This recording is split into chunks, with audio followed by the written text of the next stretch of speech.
Yo, what's up, Germs? Good morning, everybody. Good morning sa mga followers natin. Good morning sa mga subscribers natin dito sa ating YouTube channel. Kagabi, nagre-research ako about sa pwede kong gawing setup dito sa helmet ko, na pwede kong ma-record din yung audio na galing sa intercom ng OBR ko or any other intercom na nakakonect sa intercom ko. Binakita akong isa, yung video from US, tapos meron din isa na video from Philippines. And hindi ko masyado natandaan yung pangalan, as usual hindi tayo matandain sa mga ganyan. Yung isa kasing napanood ko, very detailed, malinaw yung message, malinaw yung instruction. However, ang gamit niyang intercom sa video na yon ay Cardo, which is different dito sa ginagamit natin na Predcon R3 to be specific. And then yung gamit ng OBR natin ay Predcon T-Max S Pro. Ayun. Same brand kami pero magkaiba ng model. Pero yung setup ng kanyang earpiece and mic same lang.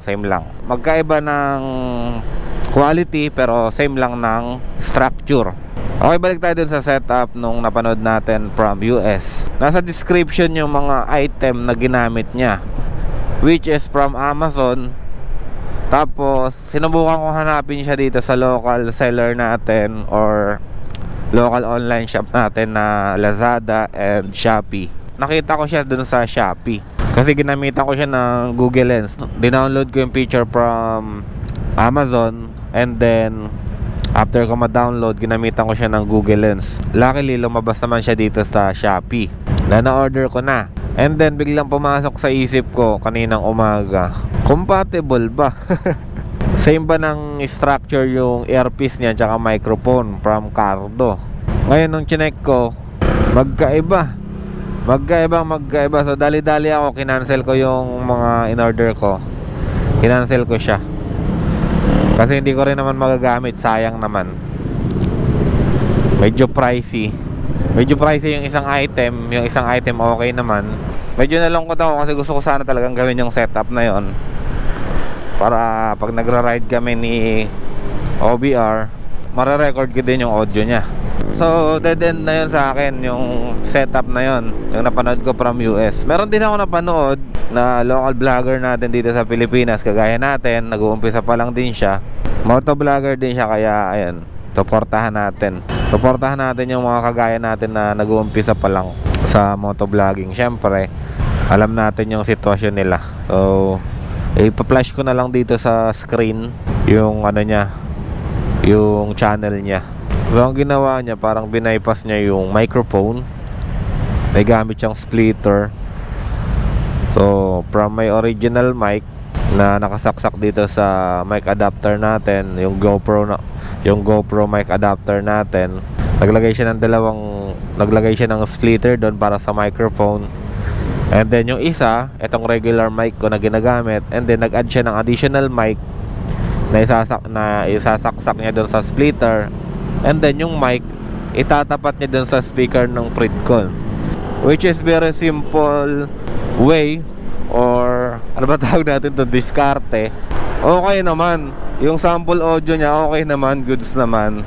However, isang earpiece lang yung matatapatan niya ng microphone. So hindi ko alam kung magiging balance yung tunog niya or imbalance, kasi may left and right kasi tayo sa audio. Kapag hindi balance yun, parang annoying din yung tunog. Pero we will give it a try, di ba? Wala namang masama kung susubukan natin. And then meron pa naman akong time para dito sa setup na to.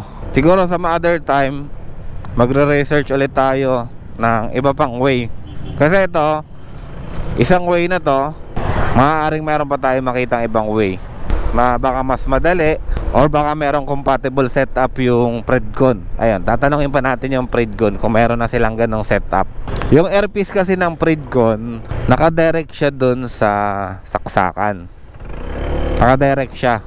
Ang meron lang plug in plug out yung kanyang microphone, which is very small, which is hindi naman yun yung kailangan natin. Ang kailangan natin mayroong plug out, plug in ay yung earpiece sana, kasi doon tayo kukuha ng audio. Yung audio yung kailangan natin kunin, hindi yung sa microphone.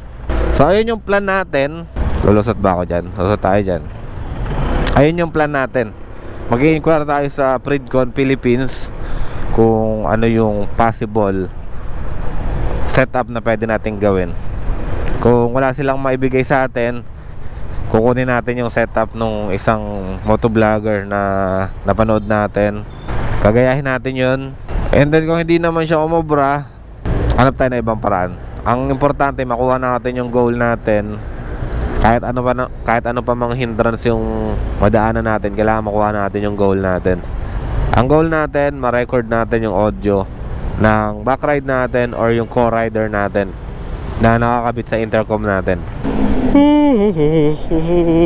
Pero at least meron na tayong idea kung paano yung structure na pwede nating gawin. Hindi na tayo nangangapa dun sa gusto nating gawing setup.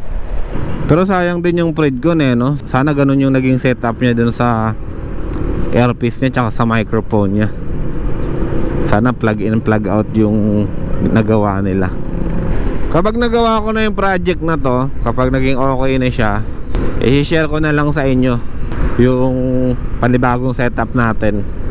Isasabay ko na rin yung inquiry ng isang subscriber natin. Sabi niya kasi, nagtatanong siya kung ano daw yung setup natin, yung motovlogging setup natin pagdating dito sa helmet natin. Nagtatanong siya. Hindi pa naman natin nasasagot.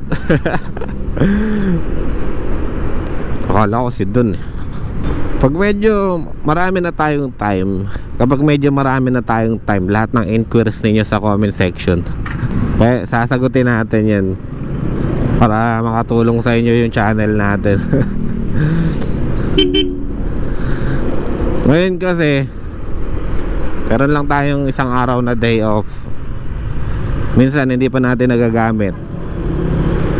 Minsan hindi pa natin nagagamit sa vlogging and editing, etc. So marami pa tayong pagkukulang dito sa channel natin. Kaya tiyaga-tiyaga lang, tiyaga-tiyaga lang. Hindi pa tayo pwede mag full time, wala pa tayong subscribers. Yo! Mga gems natin dyan, nananawagan ako sa inyo, subscribe nyo naman yung channel namin, JR Motoworks. Ayun yung aming Facebook page, pakipollow na rin, JR Motoworks din. And yours truly, may ginawa akong bagong page para dito sa mga kalokohan natin. Kuya Germs, pakipollow na lang. Maraming salamat. Woo! Ayun, narinig nyo naman siguro, sinigaw ko na.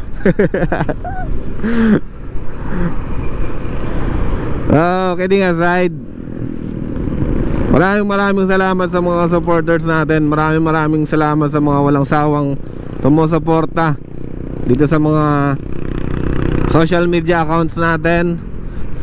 And sa lahat ng inquiries ninyo, message lang kayo sa page natin, JR Motoworks. Malinaw na malinaw yan. Nandito naman yung logo, andyan naman yung instruction, meron naman tayong link. Mag-message lang kayo sa mga inquiries natin. Huwag na kayo masyadong mag-comment about sa location, about sa mga pricing. Ayan, mag-inquire na kayo diretso. Nasa description naman yung ano natin. Nasa description naman yung page natin. Mag-PM lang kayo, mag-DM lang kayo. Kasi meron namang sasagot dyan. Nandiyan naman yung ate ko tsaka yung kuya ko sasagot sa mga inquiries ninyo. Ako kasi may time lang ako na nakakasagot. Most of the time hindi ko talaga hawak yung cellphone ko para sagutin yung mga katanungan ninyo. So kung gusto nyo ng mas mabilis na response, mag-direct na kayo, mag-PM na kayo sa page. Andyan yung page sa description. Paki-click na lang. Dalawa yan, yung Kuya Germs, ayan yung sa atin. Wala kayo masyadong aasahan sa mga video dyan kasi puro kalokohan lang yung mga kikita nyo dyan. Tsaka yung mga vlogging natin sa mga rides natin dun sa JR Motoworks na page, ayan, dyan kayo mag-PM para masagot agad yung mga tanong ninyo. Okay? So malinaw yan ha, malinaw. Pero wag nyo kakalimutan si Kuya Germs para hindi na umiiyak si Kuya Germs eh. Walang followers. Tsaka yung ano ko, yung TikTok ko, gagawa tayong TikTok shop. Tsaka mag-a-affiliate tayo sa mga products. Yung mga binibili ko, ayan, re-reviewin natin yan. Papakita ko sa inyo. Yun nga lang, kailangan ko ng followers to achieve, para ma-achieve ko yung requirements na kailangan sa TikTok. Ayan, follow nyo na lang ako, Kuya Germs. Tapos yung link ko nandyan din sa description. Kuya Germs na Facebook, tsaka Kuya Germs na TikTok. Tama ba sinabi ko? Kuya Germs na Facebook, tsaka Kuya Germs na TikTok. Magkatunog kasi. Okay? Maraming salamat. Andito na tayo sa bahay natin. Wala pa pala. Approaching na tayo dito sa bahay natin. And drive safe everyone. Tama kayo, mali ako. Sabi ni Carlos Agassi. Pwede ba lang gawing outro yun no? Pwede, hingi tayo ng permission kay Sir Carlos Agassi. Okay na yung okay yung ganong intro mapagkumbaba. Goodbye everyone. See you next vlog. Bye bye.